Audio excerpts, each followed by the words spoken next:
Success starts with a dream. The definition of success in the creative economy is your ability to create ideas. Do you have the appetite, the hunger, the thirst, the craving for success? You have accomplished tremendous things. This is a rigorous program. You have enhanced your academic knowledge, your professional skills, and you are now ready to assume a leadership in your profession. This will never be taken away from you.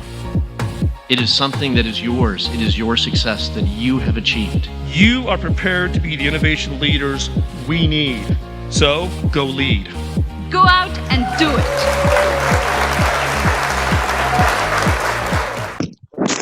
Thank you, everybody, for being here. We are the International Technological University, and today we are happy to receive all of you. Thank you for being here. Ming Hao, Zoe, Angie, Krista, Lansky, Wenru. Welcome to everybody. Thank you for being here. Today, in our open house, we're going to go through this presentation to do three things. First, to know a little bit more about the university and why ITU is the best option for you on your following degrees. Second, we're going to look at the different degrees that we have at the university. And third, we're going to look at the admission process. And at the end, we're going to have also a Q&A sessions for all of you so can ask and clarify the admission process to the university. We're happy to have today two guest speakers that has a lot of experience. The first guest speaker that we have is the director of the International Students Office, Amy Chan. She serves as the primary designated school official for F1 students and is the responsible for the J1 exchange visitors. She has more than 10 years experience in higher education in an ITU. Please welcome Amy. Amy, do you have, can you share a little bit, a few words with us? Hello, Eric. Yes, my name is Amy Chang. I'm from ISO department. Yes, I do have 10 years of experience with it. Thing is, our office handles mostly about, F1 and J1 students. So we are here to guide you and make sure that you are on your path and you don't violate any F1, rules.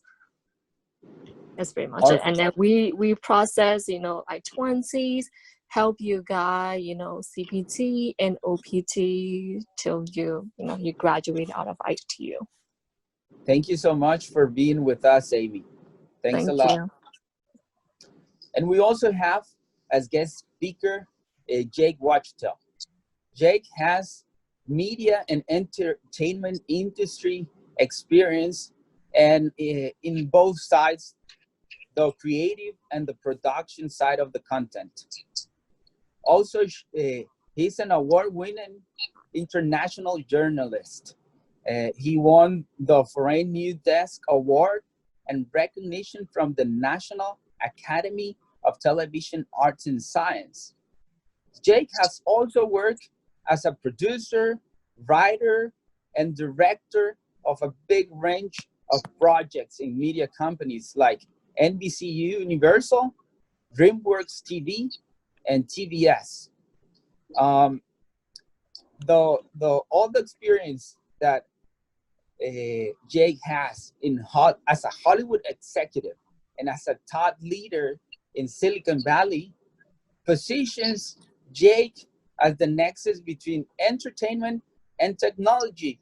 And we have him also serving at ITU as the Digital Arts Department Chair and also faculty. Welcome.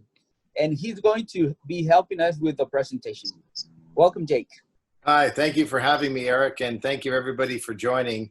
It's a pleasure to be with you. As Eric had mentioned, certainly we'll have question and answer period after we go through the presentation. If there's something specific that you want more information about, certainly let us know, because we're here to help you and help you navigate your journey. So we have, as you can see, a number of things that we're going to talk about today, and let's get right into it.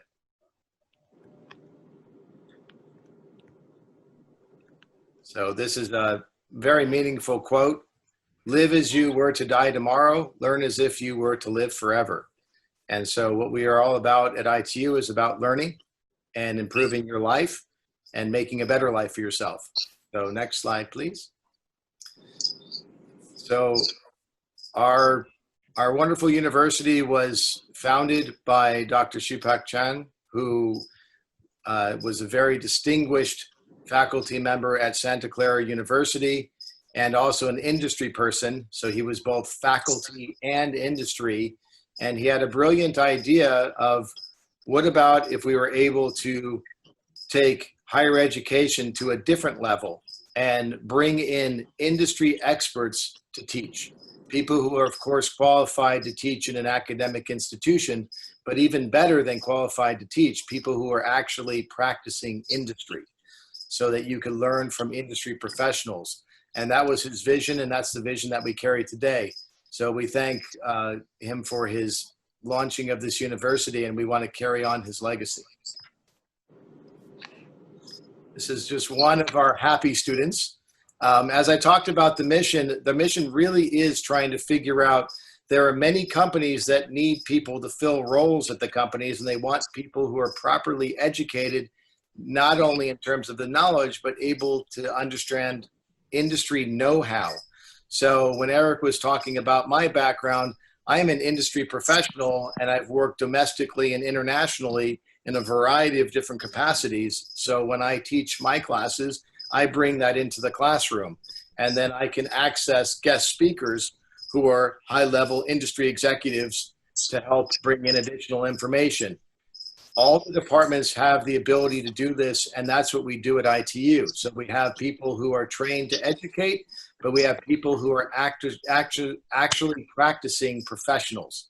And that's very, very critical for learning, because it's not just about reading a textbook, it's about putting that into action. And that's the type of education that you're going to get. As I mentioned, this is something very, very special. Dr. Shupak Chan started the university in 1994.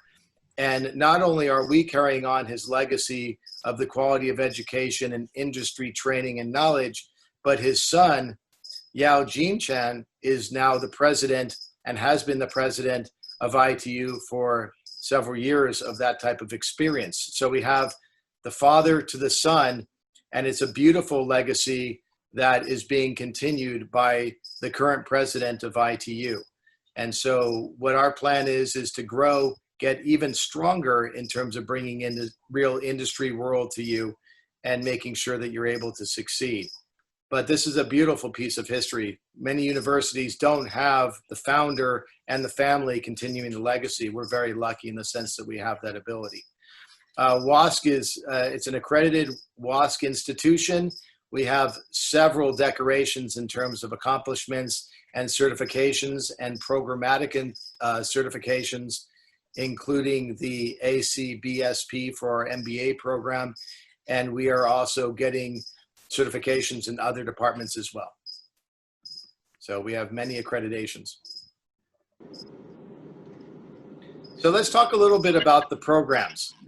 ITU offers several programs, as you can see. These are our master's programs. We have as I mentioned, an accredited MBA program. All of our programs are accredited by WASC. We are a WASC accredited institution. We have an MBA program, Master's in Business Administration, a Master's in Computer Science. We also offer software engineering. All of these are master's degrees. Information and cybersecurity, engineering management, computer engineering, electrical engineering, and digital arts, which is the department that I oversee.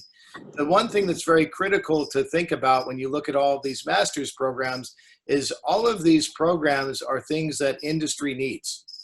And so when you're looking at ITU, you want to take a look at what's going to work for you in which department. And what happens is when you reach out and you apply, Some of you may have already applied and gotten in, and certainly that's a different level. But no matter where you are in the process, know that the faculty and the department heads are there to answer questions.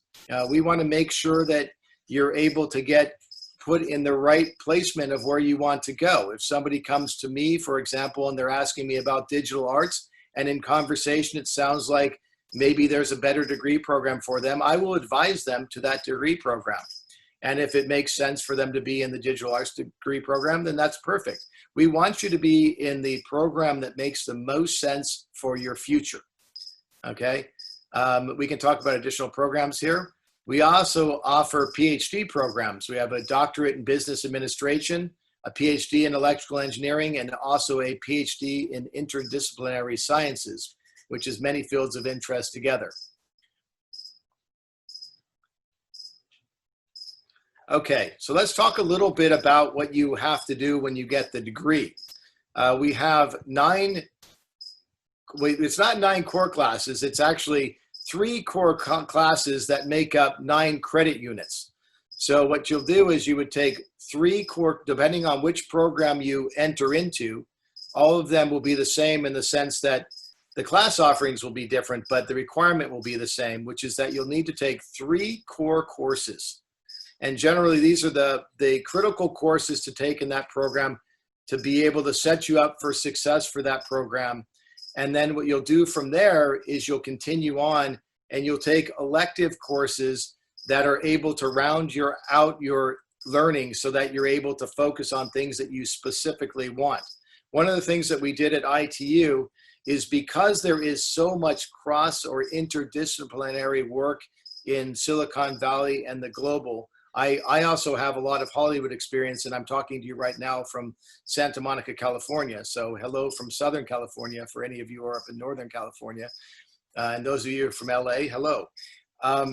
So one thing that we did at ITU to make it very, very rewarding is that you take your core courses, and then with the department chair approval, you actually can take additional electives in different departments if it happens to be applicable to what you're studying with the department chair approval, which is very, very unique. And many institutions don't do this. The reason why we do it is that we want you to be very well-rounded in what you're studying, so that if you need a piece to that puzzle from a different department, we want you to be able to get that learning so that you can incorporate that into your knowledge base and into the workforce so that you'll be more accomplished. It's very strategic and very purposeful as to why we did that. There is a 3 credit unit course called the Capstone, which is the culmination of all your learning. And what you'll do there is you'll build out a final project. And that's what the Capstone course is. It's a very special opportunity to build out something and really complete it. It's one of the things that we do at ITU is we really try and build out resumes and portfolio pieces and opportunities so that you can point to something that you worked on and you can point to it in a way that has significance and import because you accomplished something that's very, very valuable to show from your time at ITU. We also introduced nugget courses, which are condensed shorter term courses so that you're able to get what's hot in the industry. So often what happens is new things come into industry and we need to immediately act on them and we need to teach those out. And so what we do with things that are hot and things that need immediate attention is we put that into circulation in the nugget form. And those are courses that are sometimes offered in a 1/3, 2/3, or 1 credit unit hour format, or 2 credit unit hours. There are 2 credit unit hours of nuggets that are part of the curriculum that you want to do. And it's also, again, a very exciting change in that you're able to capture what's immediately hot and relevant right there. All of the faculty are going to bring in immediate and relevant things in industry into the courses that are established and that are evolving as the industry evolves. But these are for the hot topics that are coming in, where we have those nuggets.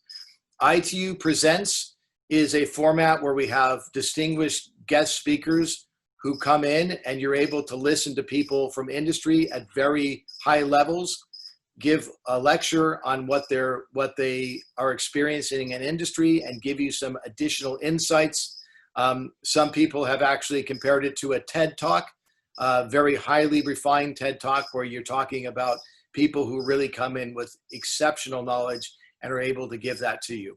So if you look at the way that the curriculum is structured, you'll see that it's set up for great success. You have the core courses that allow you to really fundamentally get a sense of the degree program that you're in.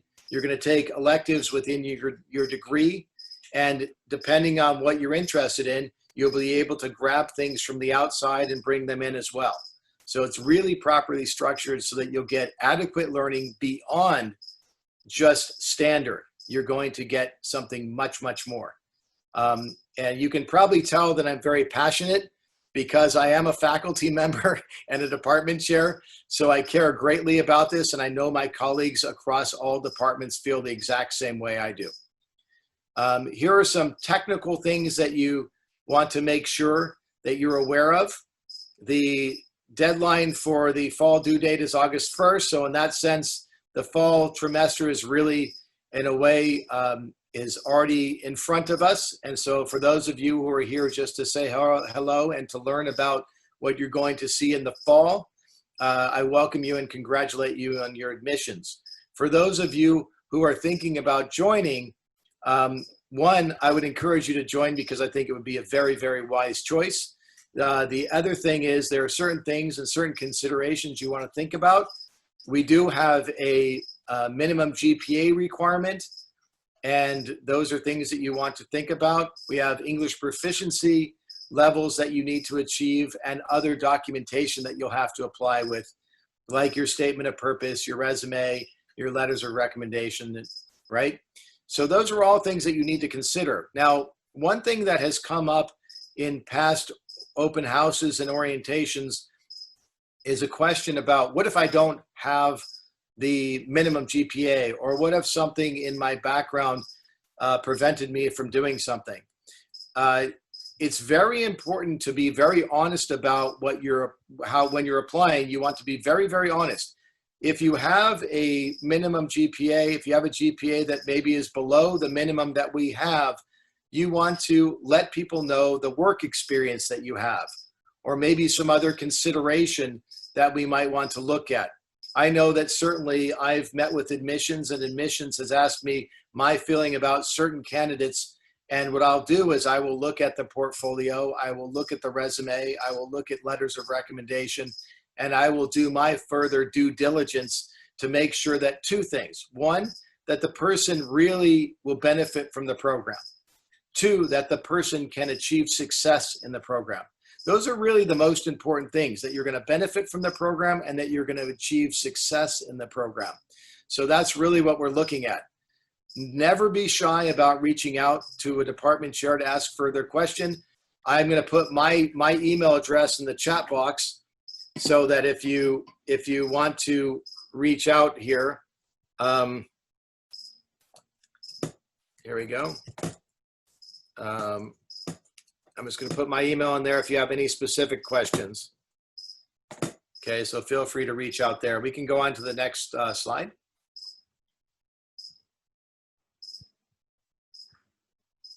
All right, so yes, Eric, did you want to say something? I think you're on mute, Eric. Yes, I saw that Aditi had a question. Okay. You were talking about the and nuggets. Yes. So I already got all that there. yeah, you already got it, right? Yeah. I think that it's clear. She's on text. So I can go ahead and answer Aditi's question. So, Okay, got it. Yeah. Got it. so I can read it. So the capstone is a final project or thesis paper, but generally it's a final project that you will do at the end of your degree program. And so in many ways, I would think about it as a master's project or a master's thesis, right? Your final project. And what you're guided by an industry professional who's going to take you through whatever that particular project is, and you'll have a group dynamic as well. And you'll be able to create something that you can showcase to industry after you're done. So it's a culmination of all your work, basically. You finish all your classes and then you work on a final project that is able to showcase your skills so that you'll be able to be more successful at the end. It's just a better way of bringing everything together. So that's the capstone. The nugget classes are different. The nugget classes are things in industry that happen. So maybe it's new software that's introduced, or a new way to do some UI UX design work, right? Or it's something in the digital marketing field. So it's things that could come, things in artificial intelligence. So things that are new, maybe it's something in architecture or sustainable building, right? So we have some nuggets that are coming up that are in visionary architecture and sustainable building and manufacturing. So in this sense, these are things that are hot topics that are definitely not going away. They're things that are hot and people are spending a lot of energy on. And we want to make sure that you have the opportunity to learn these new hot topics. Aditi, is that, I don't know if I'm pronouncing your name right. I hope so. You got it. Okay, great. Then that's really what it is. It's really, really important. Like I said, everything is very, very put there in place for a reason. We've been very methodical. We've been very thoughtful about why we're putting things in the curriculum so that you'll be able to maximize your experience at ITU. And that will definitely translate to your life and to your work environment as well. Should I keep going, or are there other questions? Let's go. Let's move. Okay, great. So ITU is very, very careful about its SEVP compliance. So we are definitely compliant. We are going to maintain compliance. We want to make sure that if there are people who are on visas and there are certain considerations, that you're in a safe situation. Right now, we are doing distance learning and virtual classes because of safety concerns with COVID-19. We also are set up to provide hybrid courses, which is the ability to have some courses online and ability to have courses that are on campus. So we are structured and able to have faculty to teach both virtually and in a hybrid situation. So we're definitely going to make sure that there is SEVP compliance there. If you have further question about that and issues there, I would definitely reach out to Amy, who spoke earlier. She's incredibly knowledgeable, and the ISO office definitely wants to make sure that you're compliant and everybody is doing things in the correct manner. Yep. ITU is set up so that you're able to have internships, which is very valuable. As a working professional and person in academia, I think it is incredibly critical that your learning also allows you to have the practical experience. So for you to be able to have an internship that is related to your degree program and to have real world experience on top of the real world knowledge and learning that you'll have in the classroom, whether it's on campus or virtually, it is critical to be able to have that practical real experience. So ITU has a structured internship program that allows students to maximize that opportunity and learning as well. Okay, this is, I love this slide specifically because I know 3 of the students in here in this picture. So I'm going to take a moment to just pause and say that all of them are doing extraordinarily well. One of them is very happy. She's in Minnesota with her husband and not freezing because it's no longer winter in Minnesota, but doing extraordinarily well. So we have students who move on, become alumni, and then what they'll do is they'll come back. And some of them come in and they guest lecture. Some of them are being approached to do nuggets because some of the innovators that are out there, we want them to come back and give back to their university. Many of my graduates offer jobs to students in the department specifically because they want to make sure that the students are well prepared for jobs. And I know that that happens across other departments as well. Alumni will come back and they'll want to get people who have the same type of education and the same type of learning because they can trust that kind of employee. Okay, so this slide is great because this slide could be about the students and it also could be about the faculty. So our students end up getting jobs hold on one second here. As you can tell, I'm very passionate. So our students and our faculty can make up this list right here. And this is only a handful of the huge companies that we work at. You know, you saw my bio. I've worked at many, we can stay on that slide for a second here. You know, I certainly have worked at a lot of major places. I know that faculty across the board have worked at major companies, and they've started companies, and students have started companies. So not only is this list, but list way beyond this. So these are some of the places that students have found appointments and jobs. And so these are some of the resources that you would have at your disposal. You would have the ability to get access to industry through your faculty, and you would have the ability to get access through industry through your other classmates and alumni. So we have strong, strong connections across many companies within industry, not only in Silicon Valley, but globally as well.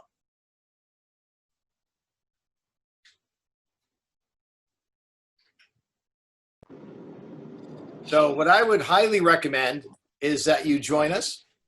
And for those of you who are already joining us again, welcome. And for those of you who are considering, I would really recommend it. It's a very, very special institution in the sense that institutions are not doing it this way. They're not allowing students to have this type of success with their education. So I think that's the end of the presentation, possibly. That is correct. Yes. So thank you, everyone. Question and answer period now. That is correct. We have a quick Q&A sessions. Please, if you have any questions, just raise your hand and we're going to unmute you or send your question to the chat. And if you look in the chat, some of the ISO team has, Amy has answered some questions in there. So you may also want to look in there as well to get some of the answers. That is correct. So So engineering, all of our courses, yeah. So we have STEM programs, and so these are STEM programs. Our programs are STEM. So that I think, but with the exception of the general MBA program. There's two concentrations. This is Patty Wiggin. There's two concentrations in the business department. I believe a new one called Business and Economic Development. That's a STEM concentration. And then there's the MBA and Business Analytics. Those are both STEM related. If the question from Yi is just on MBA. That's correct. So all the programs definitely have these STEM abilities. So if you're in need of a STEM program, all the departments will be able to satisfy that need. Yes.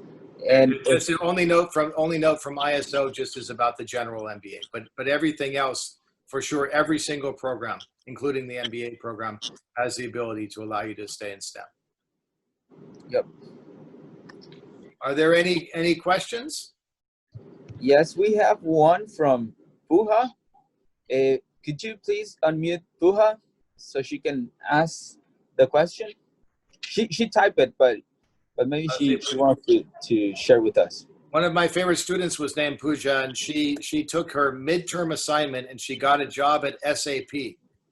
Wow. So she literally took a midterm assignment and got a job that she is still in 5 years later. So, and this is somebody who didn't have a lot of experience, and they built their portfolio within the program.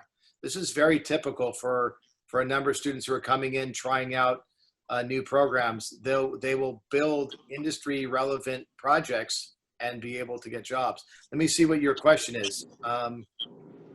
She is unmuted. You can talk, Pooja. Hi, my name is Pooja, and I had a very easy question, I guess. I am planning to apply for spring next year, and I was going through your website, and IELTS was a requirement for the admission process, and all the centers are closed, so that puts me in a fix. So here's what my answer for you would be. Do you have my email address, right? I'm going to type it again. Okay. So what I'd like you to do is email your question here, and what I'm going to do is connect you with the admissions department. Right. Because I think that they would be best to answer there. But because we're in a situation that we are with COVID-19, a lot of the regulatory bodies are allowing things that typically were not allowed before. So I want you to be able to speak with admissions so they can help you properly navigate that. All right, that helps.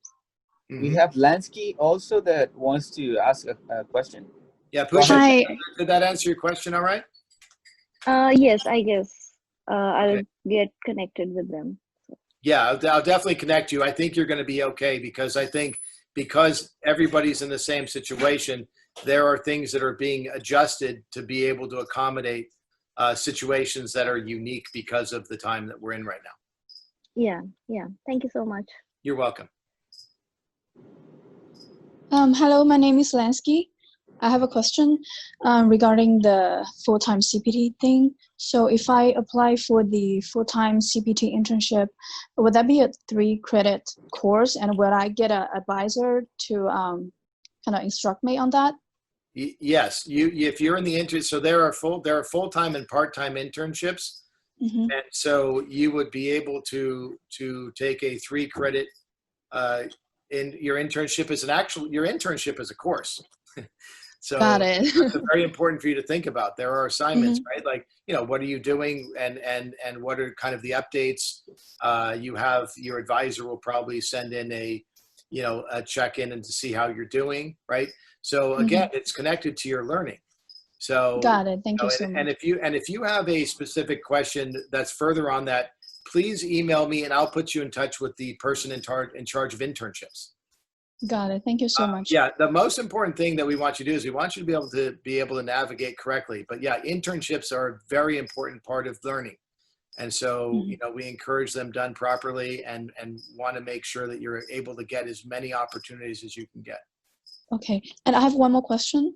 Mm-hmm. So I'm seeing on the website that the internship programs that ITU offer, what if I'm applying for an internship that is not never cooperated with ITU before, but would that be okay? Yeah. So it's internships. So they're just to give you a little sense of the process. You apply formally for the internship. What happens is the internship department will review it. They will send that to somebody within whatever academic department you're in. And there will be an academic advisor who will a person within the program that you're in who will review that, a faculty member. Okay. And what they'll do, and so go ahead. Yeah, even if maybe the first time I apply and the job description did not really match what they want, and they can instruct me and I can fix the description to match that. Yeah, right? You want to make sure that you're doing something that's going to help you with your learning. So thank you so much. It doesn't have to be a company that maybe we've worked with before in the past. There are new companies that happen all the time, startups and other companies that then start to bring in students from ITU. So if it's a new company, that's not a problem. What happens is the faculty member will review it, make sure that what you're doing makes sense for the program that you're in, right? So as long as what you're doing and doing your internship is relevant to your program, there shouldn't be a problem at all. But you definitely want to properly apply. So please feel free to email me, and I will definitely. Oh, I see you wrote thank you. So there we go. You wrote thank you so much. So I think you're good. Thank you. If you do have further questions, certainly ask. Yeah, thank you, Lansky. And I think that we have Malik. Malik also wants to ask something. Go ahead. Hi. Hi. I'm Malik, and so my question is, I already have a master in finance degree, and which I acquired 2 years ago, and I already used the STEM period, to apply for the H-1 visa. So my question is, is there in the same visa period, can I have another STEM degree, and can I still access all those benefits that STEM has? If you already apply for a STEM degree, in that case, it only applies one time that you have the OPT availability to use it. So yeah, I don't get the extension, you mean? Not, if you already use it, Okay. You already use it. You don't have another one. It's just one Gotcha. per degree. Yep. Okay, makes sense. Malik, I would also, admissions at ITU, because maybe there are regulation changes, or maybe there's a way to navigate to do something. Maybe you can take open campus courses. So I'm already enrolled for MBA. Oh, great. Yes, I just wanted to know if I can still access the benefits or not. But yeah, I'm already enrolled. Okay. Yeah, I would probably talk with ISO team. Amy, I don't know if you have advice there, or we should talk with admissions. Yes, so according to USCIS, students can do only STEM per one education level. So you already use your STEM under master education, you won't be able to apply it again. Okay, all right, so I can only have 1 year of OPT. That's correct. Only one STEM per one education level. Okay, gotcha. Thank you.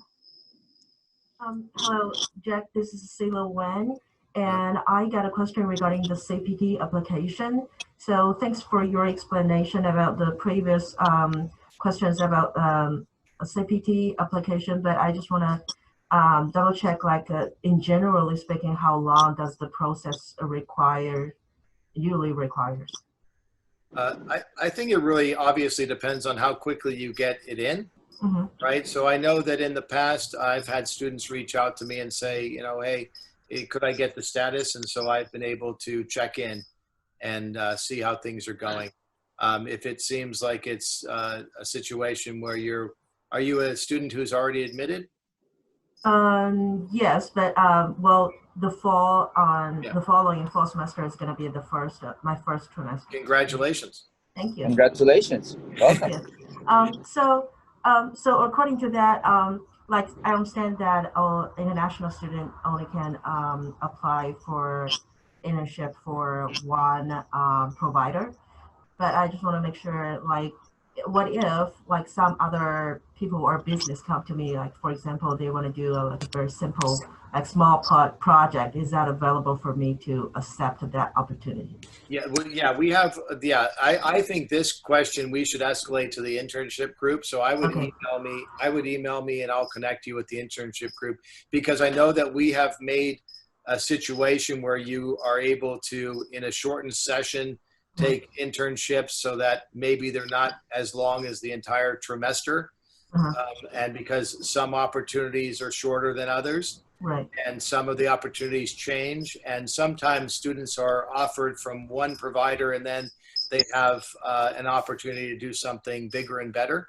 Right. So there are unique circumstances, and there are situations where there is a committee that can review it and make adjustments. It's very similar to what I said about the admissions process, in the sense that maybe you don't have the exact GPA, but you've been working in industry, or there was something that happened in life that changed things, that added difficulty to your grade point average, but there are other things that you've achieved. There are circumstances that we will take into consideration, but in terms of making sure that you're formally following proper guidelines and requirements, we want to make sure that you're doing that, because we want to make sure that you're compliant. Yes, I understand. Thank you. Appreciate that. Yeah, you're welcome. Thank you so much. Ms. Wang, also to add one thing, under CPT, there's no multiple employers like OPT. OPT is flexible; they can do multiple employer. For CPT, it's only one employer at a one time. Yes, I understand that. That's why I have this specific question. Like, what if like it's not another internship, like a long term, for example, like 1 year internship or whatever that is. But it's more like a very small project. For example, it could be, for example, like a graphic design. Like someone goes to you, like, "Hey, I want to, I want you to design a business card or like flyers." So that's kind of like just considering like few hours of work. That's kind of my question. I think your question is a fair one, and like I said, some internships are different, right? I think if it's because I'm in the digital arts. Are you a digital arts student? What department are you in? Digital art, yes. Okay, so if you're in the digital arts department, then that would be something that, we would need to review and make sure that what you're doing is an appropriate internship, right? If you're, depending on the scope of the project, who's going to be, basically your person who's overseeing the project, what you're doing, right? So I think there are a lot of factors that I think certainly, because you're in the department that I oversee, probably it's not only a good idea to email me, but I can also connect you with the internship group so that we can make sure that we're properly understanding what you're trying to do. Yes. And to see whether or not the program's going to work for you in terms of the internship aspect of it. Fantastic. Yeah, no problem at all. And Thank you. welcome, congratulations. I look forward to certainly seeing you in class. Thank you. I'll see you guys soon. Yes. Yeah. Thank you. Bye. This is Malik again. I have a follow-up question on that CPT. Can I ask that right now? Please, ask whatever you need. Go ahead. Suppose I get an internship for 1 year period, and they're like different trimester, and there's gap between those trimesters. So do I have to stop working for that period of time? Yes, because like on I-20, you can only work only on the authorization dates that, we authorize from the CBIS. So there's going to be 2 or 3 weeks gap, according to the semesters. Between every trimesters? That's correct. Okay. Thank you. All right. Thank you so much for the questions. And if we don't have... Okay, go ahead. Welcome, Karina. Hi, sorry. I'm Karina. I'm going to start classes on this fall. Welcome. And I have different questions, and I already applied for a bank loan. The bank was going to contact the accounting department. I think it did already, and I sent an email to accounting. Accounting said that, they have contacted them, but they need to confirm with the bank. So I'm kind of in that process, and I don't know if accounting has contact them or not. I'm still waiting for an answer. That's one question, and I don't know if you can help me with that. And another question is that I would like to see if I can meet with a counselor or an advisor to plan my each semester so that I know what classes I'm gonna be taking, if they're gonna be online, if they're gonna be in campus, and as well the internship, so that I can plan ahead, because I would like to know that. So if you can help me with that. Yeah. So your audio stopped a little bit in some of the places. So I'm going to ask a couple of things just to make sure that I'm adequately answering your question. One of them is you're trying to reach accounting, but I didn't know what you're trying to reach accounting for. I couldn't hear that part of your question. Okay, so the bank already approved the loan, and they say that they already try to contact the school and they left a message, but there was no answer from the school. Okay. What bank was that one? That's SEVP Bank. Oh, okay. Okay, so for that one, I think that would be just, certainly email me and I will connect you. I'll definitely reach out to accounting so that they're able to. Amy put it in the chat where you want to email. And you could email that email and you could copy me on it as well if you want to. Yeah, because I would like to have that sorted out, to have peace of mind that everything is good and everything is fine. Of course. Of course. Yeah, classes is going to start in September, so I just want to make sure that went through and how the payment is going to work, but I have no answer right now. So okay, yeah. So I would, so if you do see that email that's in the chat box, I would email that, and then again I'll put my email there as well. And I would. You have it? Okay. I have your email. Yeah, I was able to get your email, but not the other one. Yeah, so I'll put it in again. So I would email that. In terms of your question about the department and feeling and understanding what you're going to take, that's a very easy answer there. Faculty are going to want to help you. The department chair is going to want to help you. figure out exactly what you're going to take. And so which department are you in? And business analytics.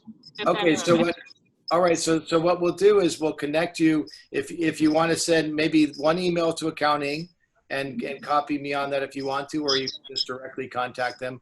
And then the other one would be the question about that you're in, what degree program you're in and the specific degree that you're going after. And then I can connect you with the department chair there, so they'll be able to help you.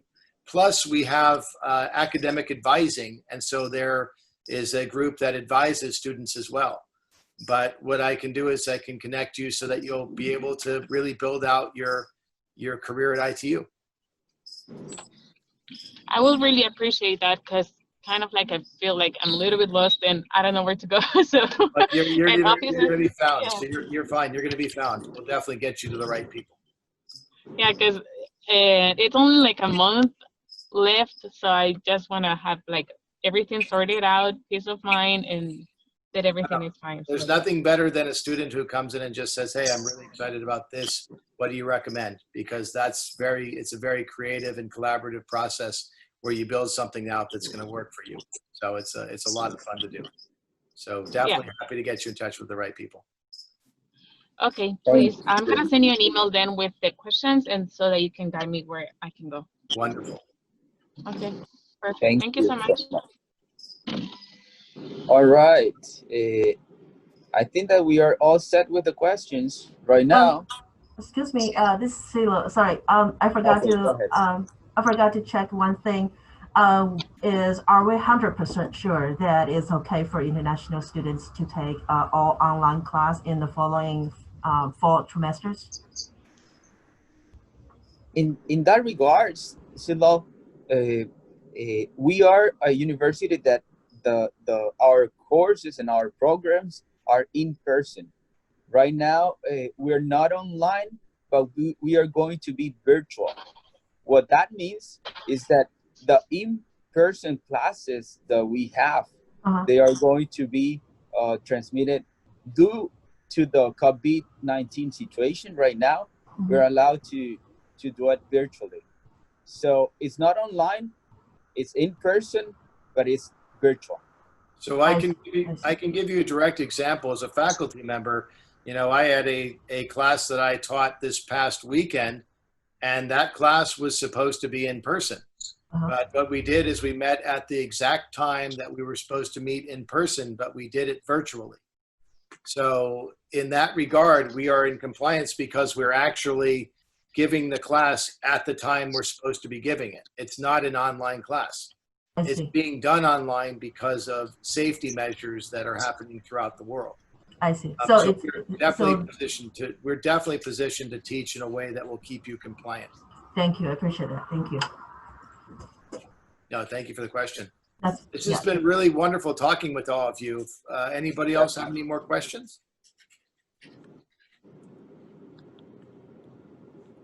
Well, there we go, Eric. So thank you everybody for joining us. This has been a really wonderful time with you. If you have any additional questions at all, please reach out and we will definitely get you answers, okay? Again, for those of you who are coming in the fall, we welcome you. For those of you who are coming in the spring, we welcome you, and looking forward to seeing you either on the computer screen virtually or on campus soon. Thank you so much, everybody, for being with us. And if you have any questions, as Jake said, reach out to us. We're here for you. We are here to help you out, find the way that you can be receiving the best education possible right now in the Silicon Valley and in the world. All right. Thank you so much, everybody, for being here. Thank you, everyone. Have a wonderful Bye-bye. day.